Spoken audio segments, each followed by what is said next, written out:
One gloomy afternoon, dark clouds gathered in the sky, and rain poured heavily over the town.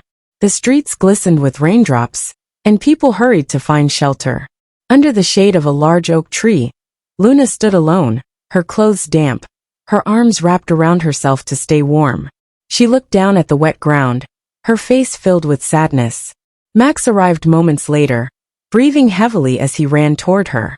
His jacket was soaked, and his hair dripped from the rain. He stopped under the tree and looked at her with concern.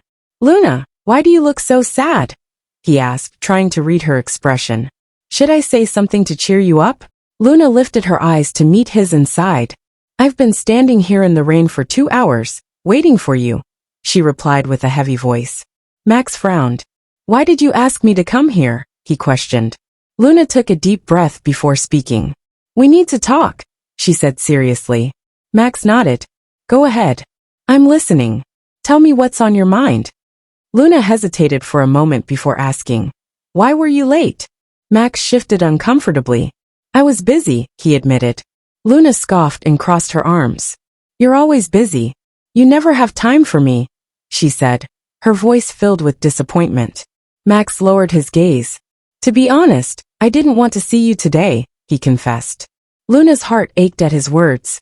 "That is exactly why we need to have this conversation. This might be the last time we meet," she said. Max's eyes widened. "What do you mean our last meeting? Won't you let me see our child?" he asked with concern. Luna's expression remained firm. "You can see our child, but you and we are over." Max clenched his fists. "But why? I have apologized so many times. I even brought flowers. What more do you want from me?" he pleaded. Luna shook her head. "Max, I cannot forgive you," she said softly but firmly. He looked at her, his face filled with confusion. "What did I do that is so unforgivable?" he asked desperately. Luna's voice wavered. "You already know the answer," she whispered. Max sighed. "You always say I am selfish, but have you ever thought about our child's future?" he accused. Luna raised an eyebrow. "Have you?" she challenged. "I tried to save our family. I waited for you, forgave you, gave you chances, but you never changed." Max looked hurt. "That's not true. I came back to you many times," he argued. Luna shook her head again. "You only came twice, and both times, it felt like you were just pretending," she retorted. Max was silent for a moment before saying, "You are his mother, but I am his father. I should be able to see him whenever I want." Luna's voice turned cold. "Do you think that if you marry someone else, another man will become a father to my child? Answer me honestly." Max hesitated before responding. "You are the reason for this situation." Luna took a step forward. "I know I was not a perfect wife, but at least I was loyal. Can you say the same?" she asked, her eyes piercing through him. Max hesitated. "I admit I was not always good to you. I had a bad temper, but I never wanted to hurt you." Luna's hands trembled. "You did hurt me, Max. You hit me many times. I kept quiet, but I never forgot." Max shook his head.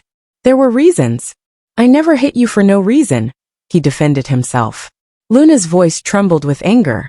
"No man should ever hit a woman. No excuse justifies it, especially not when I was pregnant." Max's face turned pale. "I didn't hit you then. I just grabbed you," he insisted. Luna's eyes filled with pain. "Does that make a difference? You should have controlled yourself. A real man does not raise his hand against his wife." Max looked away. "You also had your faults. You were not silent either. Your words hurt me." Luna took a deep breath. "Words and fists are not the same, Max," Max sighed. "There is no such thing as a perfect family, Luna. Life is not easy." Luna straightened her shoulders. "I have made my decision." Max looked at her, his heart pounding. "What decision?" Luna's voice was clear. "I am filing for divorce." Max swallowed hard. "Do you think everything will be over once you sign those papers?" "Yes," Luna replied. "You should sign them too." Max narrowed his eyes. "What if another man treats you worse than I did?" Luna's voice remained steady. "That is not your concern anymore. Go find someone better suited for you." Max's voice softened. "We spent 2 years together. Have you forgotten all our good moments?" Luna's face was expressionless. "There is no point in remembering the past. I no longer have feelings for you." Max's voice cracked. But if our paths separate, what about our child? He should be with me.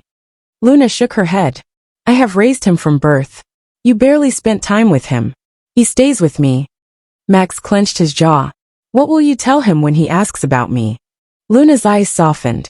I will tell him the truth. But did you ever promise me you would change? No, you never did. Max's voice was firm. What about you?